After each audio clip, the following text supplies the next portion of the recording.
Hello everyone, welcome back to my channel. Hindi की test series में आपका स्वागत है, जिसमें हम वर्णमाला पर आधारित आज क्वेश्चंस करने वाले हैं। तो आइए शुरू करते हैं आज की वीडियो। हमारा फर्स्ट क्वेश्चन है, निम्नलिखित में से कौन सा वर्ण स्त्रीलिंग नहीं है? ऑप्शंस हैं छोटी ई, बड़ी ई, री या उ। तो हिंदी वर्णमाला में जो अधिकांश वर्ण है वो पुल्लिंग है। सिर्फ 3 वर्ण है जो स्त्रीलिंग है, वो है छोटी ई, बड़ी ई और री। तो उ जो है वो पुल्लिंग है, स्त्रीलिंग नहीं है। ये क्वेश्चन जो है वो अपवाद में पूछा जाता है कि कौन से हिंदी वर्णमाला के अधिकांश वर्ण कौन से लिंग में आते हैं या कितने वर्ण हैं जो कि पुल्लिंग नहीं है। ठीक है, नेक्स्ट क्वेश्चन है, निम्नलिखित व्यंजनों में से कौन से व्यंजन का उच्चारण तालु से होता है? ऑप्शंस हैं क, च, ट या त। तो हिंदी वर्णमाला में हम जानते हैं कि व्यंजन में 5 वर्ग है स्पर्श व्यंजनों के। स्पर्श व्यंजन कुल मिलाकर 25 है, जिसमें से 5 जो है वो अलग अलग वर्ग आते हैं। क वर्ग, जिसको हम लोग कंठ बोलते हैं, जिसकी आवाज़ किससे निकलती है? क से। क, ख, ग, घ, अंगा, ये क्या कहलाते हैं? कंठ कहलाते हैं। इसकी आवाज़ कंठ से, गले से निकलती है, इसीलिए इसको कंठ बोला जाता है। उसके बाद आता है च वर्ग। च वर्ग, जब आप च बोलते हैं तो आपकी ज़बान जो होती है वो छूती है तालु को, इसीलिए इस व्यंजन को बोला जाता है तालव्य। और च वर्ग के जो 5 हैं, च, छ, ज, झ और निया, ये कहलाते हैं तालव्य। तो इसका आंसर हो जाएगा ऑप्शन नंबर च। ट वर्ग जो है वो मूर्धा कहलाता है। मूर्धा का क्या मतलब होता है कि आपकी ज़बान थोड़ी सी मुड़ती है। ट, ठ, ड, ढ, अण, जब बोलोगे तो आपकी ज़बान क्या होती है? मुड़ती है, और इसको मूर्धा को टच करती है, इसीलिए हम लोग इसको मूर्धन्य बोलते हैं। जब तालु के नहीं, तालु के पीछे जाती है ज़बान, ऊपर साइड, उसको बोला जाता है मूर्धन्य। और उसके बाद आता है त। त व्यंजन जो है उसमें त जब बोलेंगे तो हमारी ज़बान टच करती है हमारे दांतों को, इसीलिए त वर्ग के जो व्यंजन कहलाते हैं वो कहलाते हैं दंत। जिसमें आप बोलोगे त, थ, द, ध और न, तो आपकी ज़बान कहाँ टच करेगी? दांतों को। और अंतिम वर्ग आता है प वर्ग। तो प वर्ग जब हम प, फ, ब, भ, म बोलते हैं तो हमारे होंठ से बोलते हैं हम, तो इसीलिए इसको बोला जाता है ओष्ठ व्यंजन। ठीक है, अगला सवाल है, लुंठित ध्वनि इनमें से कौन सी है? ऑप्शंस हैं ल, व, ह या र। तो लुंठित का मतलब होता है लुढ़कना। तो जब कोई व्यंजन आप बोलते हैं और उसको बोलने में आपकी ज़बान जो है वो बेलन की तरह लुढ़कती है, तो वो व्यंजन कहलाता है लुंठित व्यंजन। तो यहाँ पर आप बोल के देखो, ल बोलने में हमारी ज़बान पलट रही है पर लुढ़क नहीं रही है। व बोलने में भी कुछ नहीं हो रहा है, हा नहीं हो रहा है, र बोलते हैं तो हमारी ज़बान कैसी होती है? हल्की सी लुढ़कती है, इसीलिए इस व्यंजन को बोला जाता है लुंठित व्यंजन। ठीक है, ल को बोला जाता है पार्श्विक ध्वनि। क्यों? क्योंकि जब आप ल बोलते हो तो आपकी हवा जो रहती है जीभ के बगल से, पार्श्व से निकलती है। अगला सवाल है, ओष्ठ स्पर्श व्यंजन अघोष और अल्प प्राण इनमें से कौन सा है? तो ओष्ठ व्यंजन कौन सा होता है? जो प वर्ग होता है। तो यहाँ पे देखिए प, फ, ब, भ, ये चारों जो है वो ओष्ठ है। अब हमको इसमें से बताना है अघोष और अल्प प्राण। तो पहला और तीसरा जो रहता है वो होता है आपका अघोष, तो इसीलिए प जो है वो अघोष हो जाएगा, और फ, ब और भ जो है वो कहलाएगा आपका महाप्राण। ठीक है, और प जो है वो अल्प प्राण है और अघोष है। अगला सवाल देखते हैं, एक ही ध्वनि का द्वित्व हो जाने पर वो क्या कहलाता है? ऑप्शन है संयुक्त ध्वनि, युग्मक ध्वनि या संपृक्त ध्वनि। तो एक ही ध्वनि का द्वित्व हो जाने पर वो कहलाता है युग्मक ध्वनि। एक ही ध्वनि मतलब एक ही व्यंजन ध्वनि में 2 बार आए, जैसे दिल्ली, पक्का, तो इसमें ल 2 बार आ रहा है, क 2 बार आ रहा है पक्का में, तो इसीलिए इसको बोला जाता है युग्मक या द्वित्व ध्वनि। संयुक्त ध्वनि क्या होता है? जिसमें 2 अलग अलग व्यंजन मिलकर एक हो जाते हैं, जैसे प्रश्न बोलते हैं तो प और र मिलके प्र बनाते हैं, प्राण बोलते हैं, तो ऐसा कहलाता है संयुक्त ध्वनि। और जब एक ही को 2 बार बोलेंगे तो वो कहलाता है युग्मक या द्वित्व ध्वनि। अगला सवाल है, यह किस प्रकार की ध्वनि है? तालव्य, मूर्धन्य, दंत या ओष्ठ। तो आप या बोलिए, या बोलने में आपकी ज़बान कहाँ जा रही है? मूर्धा को टच कर रही है, तालु को टच कर रही है, दंत को या ओष्ठ को। तो या जब हम बोलते हैं तो तालु को टच करती है, इसलिए इसको तालव्य बोला जाता है। इसका ये देखते हैं, सूत्र है इचुय शाणाम तालु, मतलब ई, च, य, श, अण और म, ये जो है तालु से बोलते हैं। ई, च वर्ग, य, श, ठीक है, ये सब क्या कहलाते हैं, तालव्य कहलाते हैं। और य और व को अर्ध स्वर भी कहा जाता है। अगला सवाल है, उच्चारण की दृष्टि से व का स्थान क्या है, तालव्य, दंत या दंतोष्ठ या कंठ। तो ये व जो है वो आपका है दंतोष्ठ। व जब हम बोलते हैं तो ऊपर के दांत और नीचे के होंठ आपस में मिलते हैं, तो इसीलिए इसको बोला जाता है दंतोष्ठ। अगला सवाल है, हिंदी वर्णमाला में स्वरों की संख्या कितनी है। ऑप्शंस है 9, 10, 11 या 13। तो हिंदी वर्णमाला में जो स्वर है वो है 11। मानक हिंदी में अ से लेकर अ तक के जो है वो 11 स्वर माने जाते हैं। अंग और अह जो है वो कहलाते हैं अयोगवा, और इनको मूल स्वरों में नहीं गिना जाता। अगला सवाल है, ए के उच्चारण में किसकी सहायता ली जाती है। ऑप्शन है केवल कंठ, कंठ और तालु, केवल तालु या दंत और ओष्ठ। तो आप ए बोलो।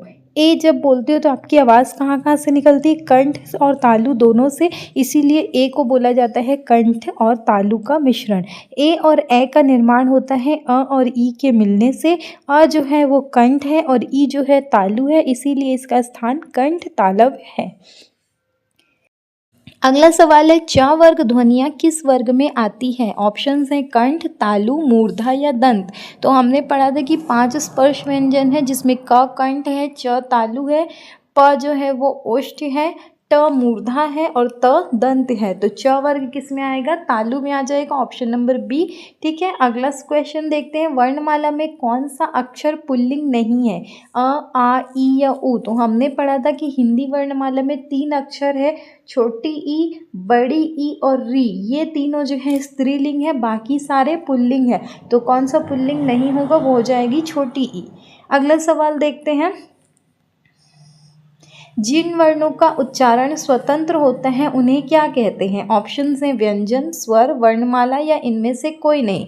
तो जिनका उच्चारण स्वतंत्र होता है, किसी और वर्ण की हेल्प से नहीं होता, उसको बोला जाता है स्वर। और हिंदी में कितने स्वर है, 11 स्वर है, अ से लेकर के कहाँ तक, औ तक। अंग अह को बोला जाता है अयोगवा।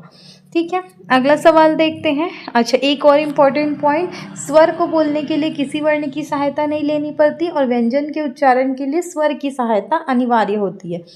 अगला सवाल है, छ वर्ण किन वर्णों के मेल से बनता है। ऑप्शन है क और शलजम वाला स, क और षटकोण वाला श, ख और षटकोण वाला स या क और सपेरा वाला स। तो छ वर्ण जो होता है वो क और षटकोण वाला स के मेल से बनता है, इसलिए ऑप्शन नंबर बी इसका करेक्ट आंसर हो जाएगा। क और श तो होता है, पर श भी जो है वो 3 तरह के होते हैं, एक सपेरा वाला, एक सलजम वाला और एक षटकोण वाला। तो करेक्ट आंसर है क और षटकोण वाला स। अगला सवाल देखते हैं। अच्छा, एक चीज़ और इसमें देख लेते हैं, इसको बोला जाता है संयुक्त व्यंजन, जो क हलंत युक्त और स जो मूर्धन्य श है उसके मेल से बनता है। हिंदी में 4 संयुक्त व्यंजन है, छ, त्र, ज्ञ और श्र। अगला सवाल है, द वर्ण का उच्चारण स्थान में कौन सा वर्ग है। ऑप्शन है ट, त, प या च। तो द कौन से में आता है, त, थ, द में। तो ऑप्शन नंबर बी इसका करेक्ट आंसर हो जाएगा। और इसका उच्चारण स्थान किससे होता है, तो ये होता है तालव्य। ठीक है, सॉरी, ये दंत होता है। नेक्स्ट है, लिपि चिन्हों को क्रमबद्ध समूह को क्या कहते हैं। अक्षर, वर्णमाला, ध्वनि या शब्द। तो लिपि चिन्हों का जो क्रमबद्ध समूह है वो कहलाता है आपका वर्णमाला। वर्णों या लिपि चिन्हों को जो व्यवस्थित और क्रमबद्ध समूह है वही कहलाती है हमारी वर्णमाला। अगला सवाल देखते हैं, हिंदी भाषा में ह्रस्व स्वरों की संख्या कितनी है। तो स्वर तो 11 है, पर उसमें से ह्रस्व स्वर कितने हैं, 2, 3, 4 या 5। तो ह्रस्व स्वर है 4। कौन कौन से हैं, अ, ई, उ या री। इनको बोला जाता है मूल स्वर। इनके उच्चारण में सबसे कम समय लगता है, 1 मात्रा का। अगला सवाल है, ऐसी कौन सी 2 मात्राएं हैं जिनका प्रयोग तो किया जाता है पर समावेश स्वर में नहीं किया जाता। तो वो 2 मात्राएं कौन सी है जो स्वर नहीं है, वो है अयोगवा, ऑप्शन नंबर बी, अंग और आहा। ये जो है स्वर नहीं है पर इनकी मात्रा का यूज़ करते हैं, इनको अयोगवा कहते हैं। अंग जो है वो अनुस्वार है और आहा जो है ये विसर्ग है। ये ना तो पूरी तरह स्वर है और ना ही पूरी तरह व्यंजन। अगला सवाल है, उच्चारण की दृष्टि से संबल ध्वनि का कौन सा वर्गीकरण है। ऑप्शन है युग्मक, संयुक्त, संपृक्त या द्वित्व। तो संभल ध्वनि का वर्गीकरण कौन सा हो जाएगा? संपृक्त। संपृक्त किसको बोलते हैं? जब एक ध्वनि दो व्यंजनों से संयुक्त हो जाए। जैसे संभल जब आप बोल रहे हो तो म है, स है और भ है, इन दोनों के बीच में आ रहा है, तो इसको बोला जाता है संपृक्त ध्वनि। अगला सवाल देखते हैं, किस स्वर के उच्चारण में दीर्घ स्वर से अधिक समय लगता है? ऑप्शन हैं ह्रस्व, प्लुत, अनुस्वार या अनुनासिक। तो दीर्घ स्वर का ज़्यादा टाइम लगता है वो होता है प्लुत स्वर। तो ऑप्शन नंबर 20 का करेक्ट आंसर हो जाएगा, जिसमें 3 गुना टाइम लगता है। जैसे कि ओम, इसका प्रयोग पुकारने या नाटक के संवादों में होता है। अगला सवाल है, वर्णमाला में स्पर्श व्यंजनों की संख्या कितनी है? 20, 25, 30 या 33। तो हमने पढ़ा था कि स्पर्श व्यंजन जो है वो 5 वर्ग आते हैं और हर वर्ग में 5 वर्ण है। तो टोटल स्पर्श व्यंजन है 25। कौन कौन से हैं? क वर्ग जो कंठ है, च वर्ग जो तालव्य है, त वर्ग जो दंत है, ट वर्ग जो मूर्धा है और प वर्ग जो ओष्ठ है। और सब में 5 5, तो 5 पंजे 25। अगला सवाल देखते हैं, ए और ए का उच्चारण स्थान कौन सा है? कंठ तालव्य, कंठ ओष्ठ, दंत तालव्य या ओष्ठ। तो ए और ए जब हम बोलेंगे तो ए और ए बोलने में आपकी ज़बान जो है वो तालु को भी छू रही है और कहाँ स्पर्श कर रही है? वो कंठ से आवाज़ निकल रही है, इसीलिए ये होता है कंठ तालव्य। ऑप्शन नंबर ए इसका करेक्ट आंसर हो जाएगा। और हमने क्या पढ़ा था कि अ और ई के संयोग से होता है। अ जो है वो कंठ है और ई जो है वो तालु से बोलते हैं, इसीलिए इसको बोला जाता है कंठ तालव्य। सवाल है, भाषा की सार्थक लघुत्तम इकाई किसे कहा जाता है? ऑप्शन है वर्ण, शब्द, अर्थ या वाक्य। तो यहाँ पे देखिए आपको लघुत्तम इकाई बोला है, पर क्या बोला है? सार्थक। सार्थक मतलब जिसका कोई मतलब निकले। तो मतलब आपके वर्ण का नहीं निकलता, किसका निकलता है? शब्द का। तो सार्थक लघुत्तम इकाई कहा जाता है शब्द को। ठीक है, वर्ण भाषा की सबसे छोटी इकाई है, लेकिन शब्द भाषा की सबसे छोटी सार्थक इकाई है। अगला सवाल है, निम्नलिखित में से दंत वर्ण कौन सा है? प, स, च या ट। तो दंत वर्ण कौन सा होता है? प तो आपका कौन सा है? ओष्ठ है। च जो है वो क्या है? हमारा तालव्य। ट है मूर्धा। और ये स जो है इसको बोला जाता है दंत्य स, इसीलिए स जो है आपका दंत्य वर्ण है। इसमें देखिए लृतुल सानाम दंतः, इस सूत्र के अनुसार लृ, त वर्ग, ल और सा ये क्या है? दंत वर्ण है। श जो है वो तालव्य है और षटकोण वाला सा जो है वो मूर्धन्य है। अगला सवाल है, निम्नलिखित में से अनुनासिक वर्ण कौन सा है? क, च, न या द। तो अनुनासिक वर्ण जो है वो आपका कौन सा हो जाएगा? ऑप्शन नंबर सी, न। हर वर्ग का जो 5वां वर्ण है वो कहलाता है अनुनासिक, क्योंकि इसका उच्चारण नाक और मुंह दोनों से होता है। अगला सवाल देखते हैं, वर्णमाला किसे कहते हैं? शब्द समूह को, वर्णों के व्यवस्थित समूह को, वर्णों के संकलन को या इनमें से कोई नहीं। तो वर्णमाला कहा जाता है वर्णों के व्यवस्थित समूह को, सिर्फ वर्ण का संकलन नहीं। जब वर्ण को व्यवस्थित संकलन बनाएंगे तब वो कहलाएगा वर्णमाला। तो ऑप्शन नंबर 20 का करेक्ट आंसर है कि वर्णों का वो समूह जो एक निश्चित क्रम में और व्यवस्था में लिखा जाए वो कहलाता है वर्णमाला। वर्णों का संकलन है सिर्फ उसको इकट्ठा करना, पर वर्णमाला है एक वैज्ञानिक व्यवस्था। अगला सवाल है, जब दो व्यंजन एक साथ मिलते हैं तो उन्हें क्या कहते हैं? ऑप्शन हैं अल्प प्राण, महाप्राण, अंतस्थ या संयुक्त व्यंजन। तो जब दो व्यंजन एक साथ मिलते हैं वो कहलाते हैं संयुक्त व्यंजन। जैसे हमने पढ़ा था का और षटकोण वाला सा, ये दोनों मिलके क्या बनाते हैं? क्षत्रिय। तो ये कहलाते हैं संयुक्त व्यंजन।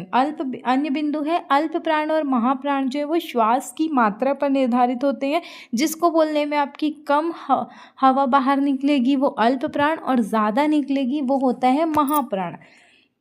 जैसे क बोलेंगे तो थोड़ी सी हवा निकल रही है, ख बोलेंगे तो हवा ज़्यादा निकल रही, तो क है अल्प प्राण और ख है महाप्राण। फिर ग बोलिए कम हवा, घ ज़्यादा निकल रही है, तो पहला और तीसरा अल्प प्राण, दूसरा और चौथा महाप्राण। अगला सवाल है, कौन सा वर्ण दंत नहीं है? तो त वर्ग दंत होते हैं, तो त वर्ग में त, त थ द ध न आते हैं। ट जो है ये क्या है आपका मूर्धन्य है, तो ट जो है वो आपका नहीं है दंत्य वर्ण। अगला सवाल है री वर्ण का उच्चारण स्थान क्या है, तालु, ओष्ठ, दंत या मूर्धा। तो री बोलिए, री बोलने में आपकी ज़बान कहाँ टच कर रही है, वो टच करेगी आपके मूर्धा में, जब वो आपको मूर्धन्य इसीलिए कहलाता है। तालु से ई और च वर्ग का उच्चारण होता है। अगला सवाल है कौन सा वर्ण महाप्राण का उदाहरण है। तो जब आपको ये नहीं समझ आएगा तो आपने क्या करना है, बोल के देखना है, क भ च प। तो क च प बोलने में हमारी हवा कम निकल रही, पर भा बोलने में ज़्यादा हवा निकल रही है ना, तो ज़्यादा प्राण निकल रहा है, इसलिए भा जो है आपका महाप्राण हो जाएगा। हर वर्ग का दूसरा और चौथा महाप्राण होता है, और क च प जो है वो अपने वर्ग के पहले वर्ण है, इसलिए ये अल्प प्राण है। अगला सवाल है हिंदी वर्णमाला में स्वरों की संख्या कितनी होती है। तो ये हमने ऑलरेडी कर लिया है कि स्वरों की संख्या होती है 11। ठीक है। अगला सवाल है हिंदी के ई और उ किस प्रकार के स्वर है, दीर्घ स्वर, प्लुत स्वर, विवृत या संवित।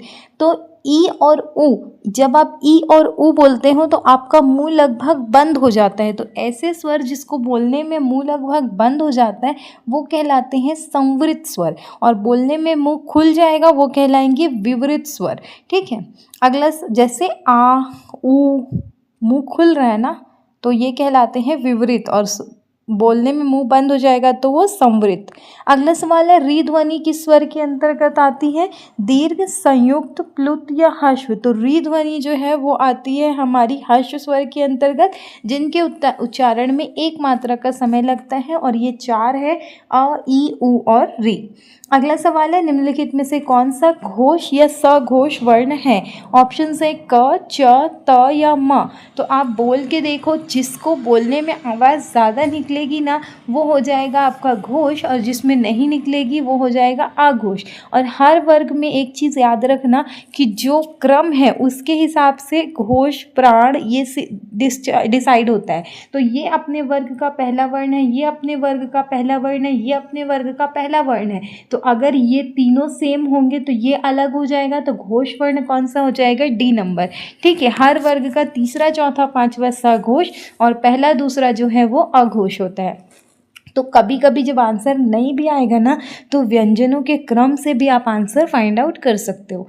अगला सवाल देखते हैं ए का उच्चारण स्थान कौन सा है। तो ए बोलिए, तो आपकी आवाज़ कहाँ से निकल रही है, कंठ से निकल रही है, और तालु भी टच हो रहा है, तो कंठ तालव्य हो जाएगा ए का उच्चारण स्थान। ये सवाल बहुत पूछता है, इसलिए ये बार बार इसमें भी रिपीट हो रहा है। अगला सवाल देखते हैं क, ख, ग, फ, ये ध्वनियाँ किस भाषा की है। विकल्प है संस्कृत, अरबी, फारसी, अंग्रेजी या दक्षिणी। तो ख, ग और फ ये जो है आपकी अरबी फारसी की ध्वनियाँ है। देखते नहीं हो, खान, खान, गज़ल ऐसा बोलते हैं, फल बोलते हैं, फलक बोलते हैं। तो ये ध्वनियाँ कहाँ से निकलती हैं, अरबी फारसी की ध्वनियाँ हैं। अगला सवाल, इनको इसीलिए बोला जाता है आगत ध्वनियाँ, और नुक्ता बिंदु के प्रयोग के कारण ये अरबी फारसी मूल की है। अगला सवाल है बोलते समय मुख्य कितने उच्चारण स्थानों का प्रयोग किया जाता है। ऑप्शंस है 4, 5, 6 या 3। तो हम देखते हैं कि 5 वर्ग है तो 5 उच्चारण स्थान है, पर एक और है वो है नासिका, नाक से भी आवाज़ निकलती है। तो टोटल मिला के 6 उच्चारण स्थान है। कौन कौन से हो जाएंगे, कंठ, तालु, मूर्धा, दंत, ओष्ठ और नासिका। स्वर रहित व्यंजन जब स्वर सहित व्यंजन से मिलते हैं तो क्या कहलाते हैं। ऑप्शन है संयुक्ताक्षर, द्वित्व, व्यंजन गुच्छ या वर्ण। तो स्वर रहित व्यंजन जब स्वर सहित व्यंजन से मिलते हैं वो कहलाते हैं संयुक्ताक्षर। जैसे कि क्या में आधा का और या है तो ये कहलाएगा संयुक्ताक्षर। और द्वित्व क्या होता है, जिसमें एक ही व्यंजन 2 बार आता है, जैसे दिल्ली, पत्ता, पक्का, ये सब में ल, त, क 2 बार आया है तो ये कहलाएगा संयुक्ताक्षर। अगला सवाल है य, र, ल, व किस प्रकार के व्यंजन है। ऑप्शन से अंतस्थ, ऊष्म, स्पर्श या अवयोग व। तो य, र, ल और व ये कहलाते हैं अंतस्थ व्यंजन। तो ऑप्शन नंबर ए इसका करेक्ट आंसर हो जाएगा। इनका उच्चारण स्वर और व्यंजन के बीच का होता है, इसलिए इसको बोला जाता है अंतस्थ व्यंजन।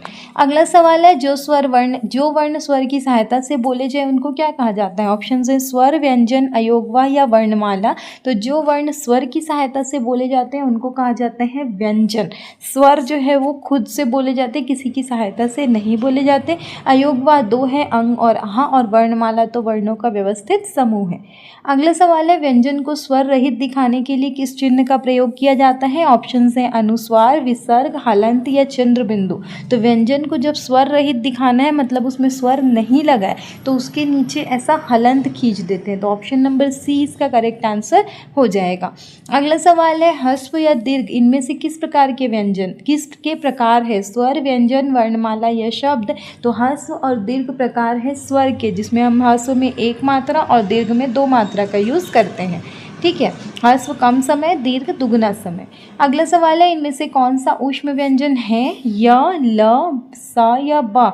तो ऊष्म व्यंजन कौन सा हो जाएगा? स सपेरा का, श, स, ह। ये चार जो है ऊष्म व्यंजन है, क्योंकि उनके उच्चारण में मुंह से गर्म हवा निकलती है। अगला सवाल है, निम्नलिखित में से असत्य कथन की पहचान कीजिए। पहला है स्पर्श व्यंजन 25 है, तो स्पर्श व्यंजन तो 25 है, ये तो सही है। स्वर स्वतंत्र होते हैं, हाँ स्वर स्वतंत्र होते हैं, ये भी सही है। व्यंजन स्वरों की सहायता से बोले जाते हैं, व्यंजन स्वरों की सहायता से बोले जाते हैं, ये भी सही है। जब तीनों सही है तो ऑप्शन नंबर डी गलत हो जाएगा कि सभी विसर्ग सघोष है। आहा जो है इसका उच्चारण ह की तरह होता है, लेकिन इसको सघोष नहीं माना जाता, बाकी ये भी सी सही है।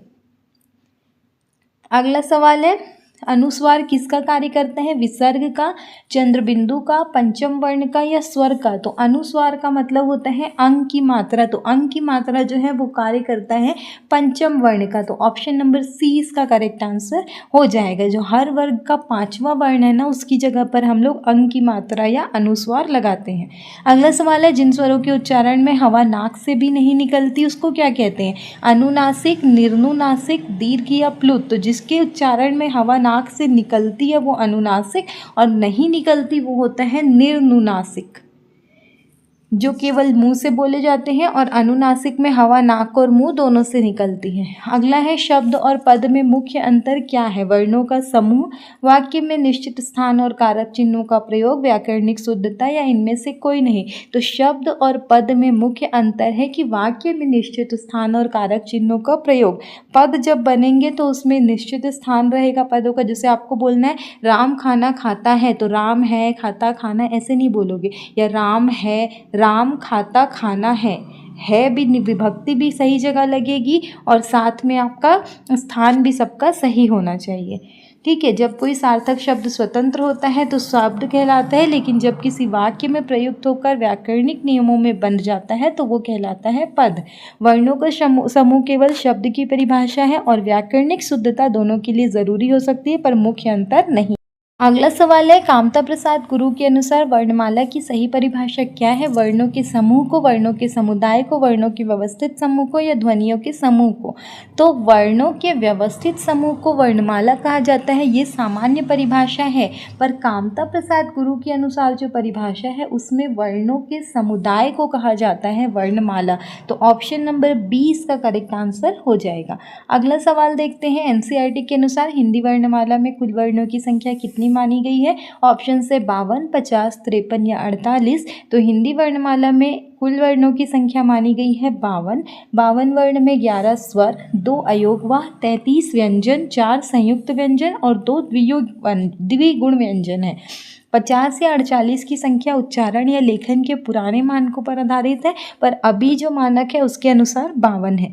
अगला सवाल है, हिंदी में आगत वर्ण या नुक्ता वाले जो वर्ण हैं उसकी संख्या कितनी है? 3, 4, 5 या 6।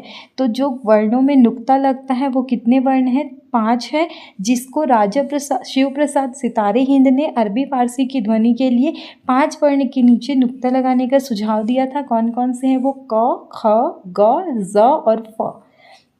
वर्तमान में लेखन में मुख्य रूप से ज और फ का यूज़ होता है, लेकिन कुल संख्या जो इसकी है वो 5 है।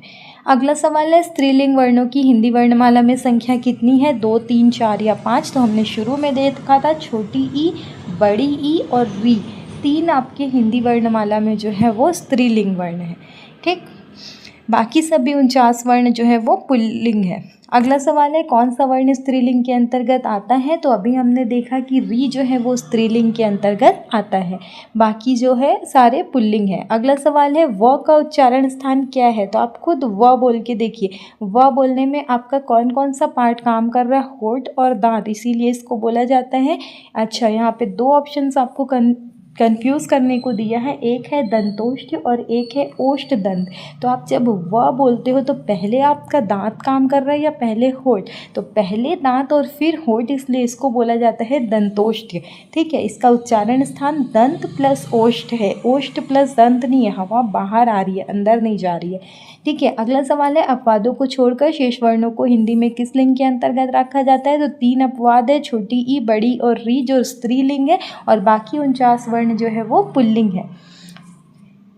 अगला, अच्छा, हिंदी वर्णमाला में नपुंसकलिंग और उभयलिंग को स्वतंत्र लिंग की मान्यता प्राप्त नहीं है। अगला सवाल है, आधुनिक या नवीन वर्णों की कुल संख्या कितनी है? ऑप्शन है 4, 5, 6 या 7। तो आधुनिक या नवीन वर्णों की कुल संख्या है 6, जिसमें 5 आगत वर्ण है, क, ख, ग, ज और फ, और 1 आगत वर्ण है अ, जैसे डॉक्टर। अगला है, जब किसी शब्द को वाक्य में निश्चित स्थान प्राप्त हो जाता है तो वो क्या कहलाता है? सार्थक शब्द, पद, वर्ण या अक्षर? तो वाक्य में जब निश्चित स्थान मिल जाएगा तो वो कहलाता है उस वाक्य का पद। तो ऑप्शन नंबर 20 का करेक्ट आंसर है। वाक्य के भीतर शब्द की जो स्वतंत्र सत्ता है वो समाप्त हो जाती है और वो व्याकरणिक भूमिका निभाने के कारण बन जाता है पद। वर्णमाला के कितने प्रमुख भेद बताए गए हैं? 3, 4, 2 या 5। तो वर्णमाला के प्रमुख प्रकार है 2, एक है स्वर और दूसरा है व्यंजन।